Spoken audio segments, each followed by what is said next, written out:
Hey guys, what's going on? Cruz here, and today we're going to be talking about bike lights. So I make a lot of videos on this channel about cycling in Japan, bike commuting, and I've been getting a couple questions in the comments about some tips and advice that I had for cycling at night and what kind of lights that I'm using, so I thought I'd make a video about that. As you can see, I have quite a few lights here, a big collection. There's actually a few more. So I thought I'd go over my experience with the lights that I've been using so far, my journey with lights and how I've progressed, maybe things that I like about different models and things that I don't like about them. So let's go ahead and begin with today's video. For anyone who's new to the channel, my name's Cruz and I make videos about cycling and life here in Japan. I recently just made a video about cycling laws in Japan, and actually there's a law in relation to today's theme, and that is that when you cycle at night you have to have a light on your bicycle. I think this is pretty standard for most countries, but in Japan there's actually no minimum requirement for the power of the light, so you can get by on a pretty cheap light, like kind of like a dollar store light. And my first experience with cycling with lights kind of started out with this guy here. So this is a really cheap light. I'm not even sure the brand. I bought it from Planet X on one of their like garage sales, so this thing was really cheap, I think less than $5. It does a pretty decent job. It gets about this light, but this is obviously something that you really don't want to rely on if it's your only light source. Traditionally for me, most of my night riding I would mainly only stay in the city. Like I wouldn't go out in the countryside. If you go out in the countryside into more dark roads, you definitely want to have a better light setup. And I actually have a pretty tragic story. One of my first years here in Japan, I was out doing a night ride and I was training pretty hard at this time. I was in some of the best fitness that I'd been in years.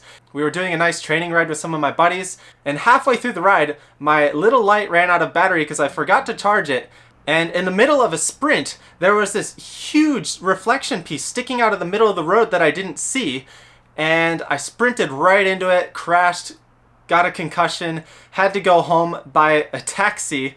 And I should have went to the hospital, but I didn't. And that accident could have been so much worse. I really learned my lesson then, and that was that I needed to invest in something better. So if you're just doing sort of like casual city riding, like something really close and you just want to barely pass the law requirements, something like this is okay, but I definitely recommend investing a little bit more money. So the next few lights that we're going to be introducing here are going to be gradually increasing in price as I gradually got a little bit more dedicated with my lighting setup.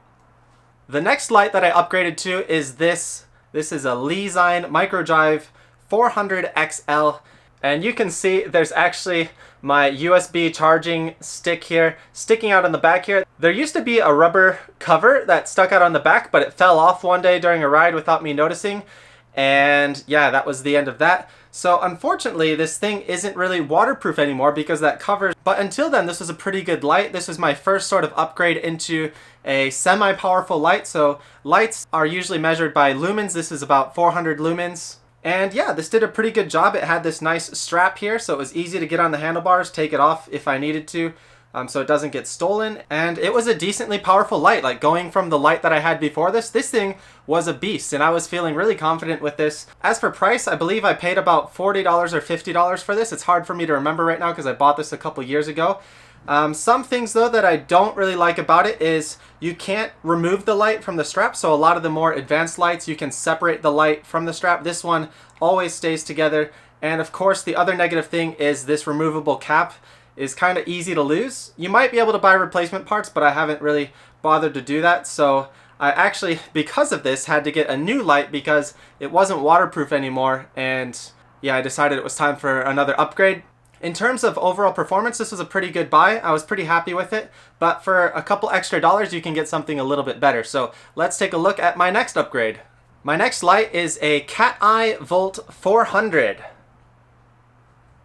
And right away with this one, you'll notice it has a way sleeker, a way more kind of professional, clean design, long, narrow, cylindrical type. And yeah, Cateye is just a beast, top brand in the light market, has been for a long time. And fun story, my old cycling team, when I was on a domestic elite team back in the US over 10 years ago now, we were sponsored by Cateye then. At that time, I didn't know it was a Japanese company, and now here I am living in Japan. Unlike the previous light that I just showed you, this has the removable strap, so you can keep the strap attached to your bike, and you can just push this lever, pop it off, and you can bring it with you into your office to charge it. The USB charger is down here, so you just open up this plug, and you can just plug it into a standard USB charger. So far, all of these lights have a pretty simple interface. So this just has the one button that you press and hold to turn it on. And we've got a couple different modes here and also a strobe effect. This light is also 400 lumens, so just like the previous one, but one of the bad things about this light is it is a bit more expensive than the previous one. The last one I mentioned was about $40 to $50. This one bumps up to about $75 or so almost a 50% increase in price, but you do get some really good quality with Cateye products, Japanese products, and yeah, really good longevity. So this thing will likely last a really long time. I've had it still less than a year, but it's still, as you can see, in beautiful condition and working perfectly. So yeah, overall great light, really happy with this, and it pretty much does everything that I need for a regular commuting light. It's really lightweight and yeah, just a solid overall great light. The next light that I got isn't exactly an upgrade, but it was just a really good opportunity, a really good sale that I found on Chain Reaction Cyclist. I think this light was about 50% off when I bought it, so rather than going with the same thing, I decided to try something new because I got a good sale. And yeah, if you come across a good sale, no reason to pass it up. The next light we'll be introducing is the Moon Meteor Vortex Pro 900. So this is supposedly 900 lumens, so over twice as powerful as the Volt that I just got before. When I first purchased this, one of the reasons I purchased this instead of getting another Cateye light was, A, it was on sale, so I got this thing really cheap. I think the standard price on this is about $75, but it was on sale, I believe, on Chain Reaction Cyclist when I bought it almost a year ago now. I think I got this for about $40, so I was like, yeah, 900 lumens for only 45 bucks? Definitely. I was a little bit nervous though because there weren't too many reviews for this light online, so I wasn't sure if it was kind of like a shady or trustworthy company, but so far this light has performed really well. Just like the Cateye, it has a removable strap piece here. And actually, I really prefer the removable piece for this one compared to the Cateye one, just because I like these kinds of straps. It's just a lot easier to get on and get off. You can do it in 1 second rather than the Cateye one you have to twist off, which takes, 15 seconds, but time's precious. 15 seconds versus 1 second. This thing might eventually break just because you're stretching out the rubber and something might break on that. But overall, the convenience of getting this on is a bit quicker for me compared to the Cateye one, so that's a plus for this light. In terms of design, it's pretty similar to the Cateye light as well. It's got the long, sleek profile, and yeah, it looks really good. We've got the charger access down here on the bottom as well, so just flip over the cap. And all of these should be waterproof, more or less. As long as you've got that cap covered, unlike the one where the cap can fall off and you lose it. That's not really great. But yeah, all of these lights should be pretty waterproof. And this is supposedly 900 lumens. When I test it out on the road, I honestly don't notice too big of a difference between the Volt 400 and this. It might be a little bit brighter, but it's honestly a negligible difference. I don't really notice when I ride. We can do a quick test here in the bike room to see if you guys notice a difference between the two settings and their max setting. This light is also a one-button setup, and one thing I really like about this compared to the Cateye is there are different colors on the top side here, so you can sort of see how much battery you're going through, at what rate you're going through. In terms of usage, this thing is really simple. So there's two modes. There's the strobe mode and then there's the constant mode. So right now we're in the strobe mode. You can hit the button. Every time you hit the button, it'll change to like a different frequency of the strobe. And if you want to change to constant mode, this is pretty common in most lights, but I actually didn't realize this until Tung, my wife, pointed it out to me. She's more intuitive with this stuff than I am, I guess. On a lot of lights, you need to hold the button, and then it'll turn off, and then it'll come back on again, and it changes to a constant mode. So I actually noticed this was the same setting on some of my other lights, but I don't think it's the same way for the Cateye system, so their UI is a little bit different. Anyway, let's go into the light test for this and see how it performs.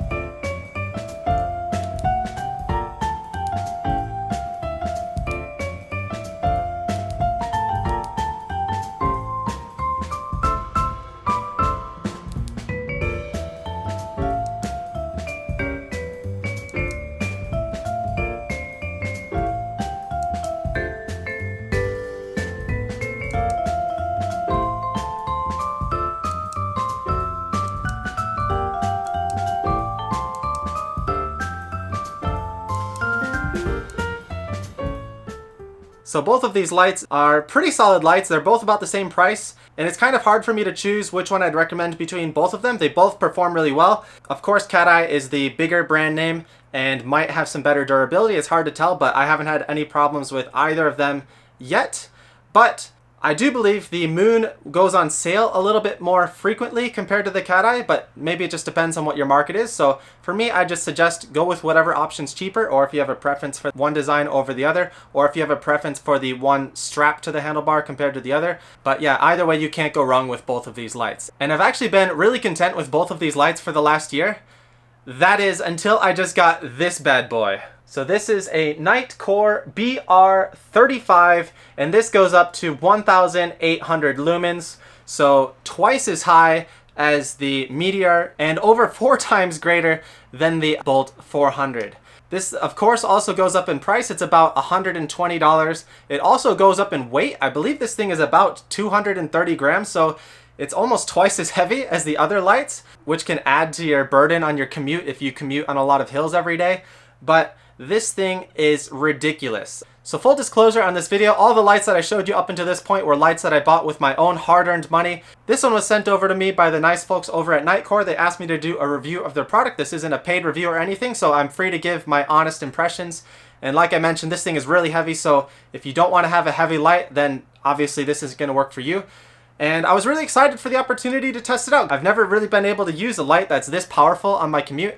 And you can see just looking at this thing compared to the other ones. So let's pull over the Cateye Volt for comparison. You can just see this is double the width, and they're about the same length, but double the width here. One of the other things you'll notice right away is the Volt only has the one light, whereas this one, the Nitecore, has two. So it's got the long range light and it's got the short range light. And another cool thing is this diffuser here. So this actually reflects down onto the ground. It actually also reflects down onto your bike, so it makes you more visible. It also spreads out the area that you can see more.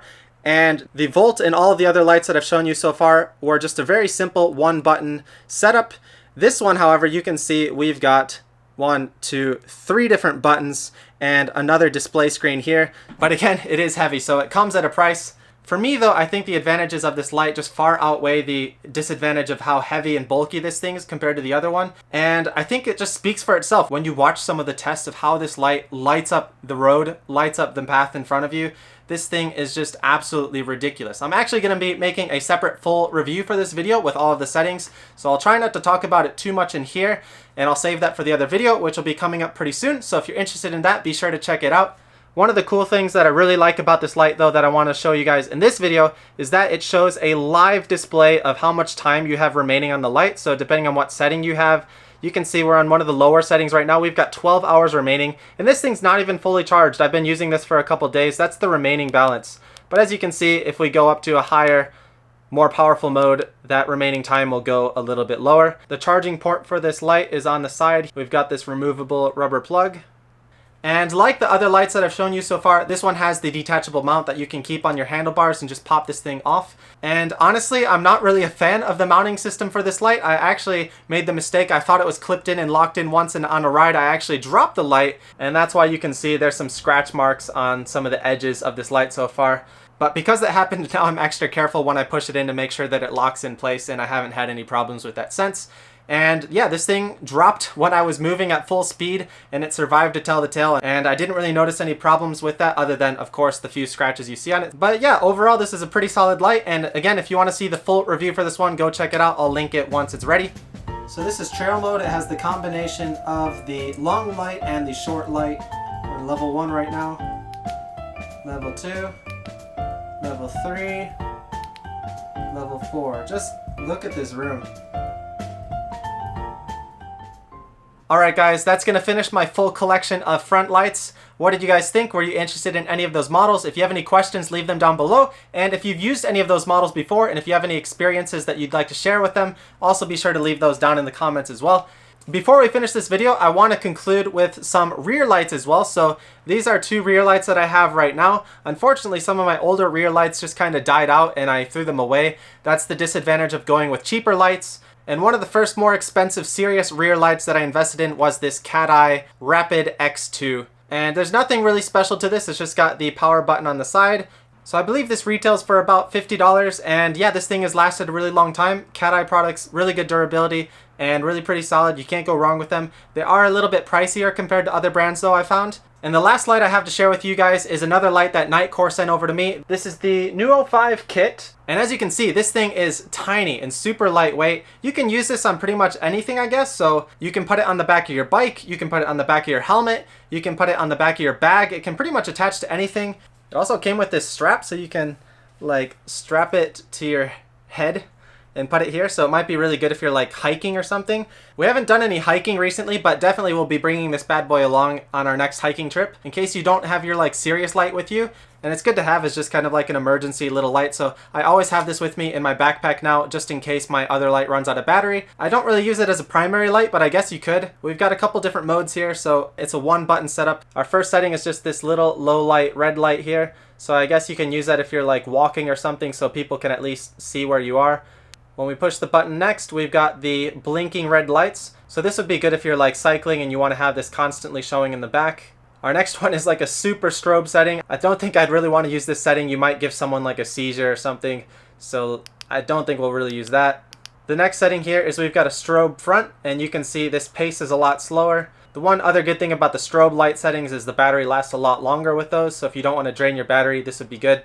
And the last setting here, we've got this constant front light. So yeah, this thing is super tiny. This isn't really going to be a light source that you can really rely on. I wouldn't want to use this as a front light for cycling, but again, if you're like hiking or walking or doing something simple, or you need just a quick light source, this thing seems to be pretty handy. And again, super small, super light, super convenient. So I'll be bringing this thing around with me, and again, only 15 bucks. So seems like a pretty good deal. We'll be testing it out over the next few months and seeing how this thing performs. So you might see this guy in a couple other videos in the future.